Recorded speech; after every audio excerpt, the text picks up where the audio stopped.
একটা মোটরসাইকেল ভালো রাখতে কোল্ড স্টার্ট সঠিক নিয়মে করাটা খুবই জরুরি। এখানে দেখো ফিউল গেজ দেখা যাচ্ছে, মানে ফিউল গেজ যে সমস্ত বাইকে থাকে না, সে সমস্ত বাইকে এই ধরনের একটা উইন্ডো দেওয়া থাকে।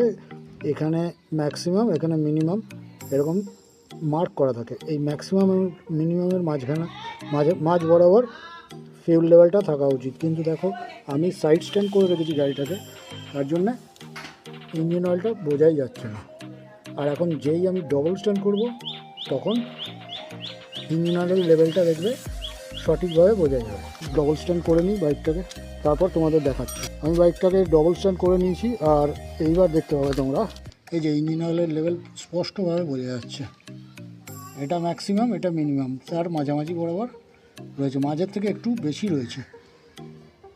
এটা যদি কমে যায় তাহলে টপ আপ করতে হয়, আর ইঞ্জিন অয়েল পুড়ে গেলে তখন রিপ্লেস করতে হয়।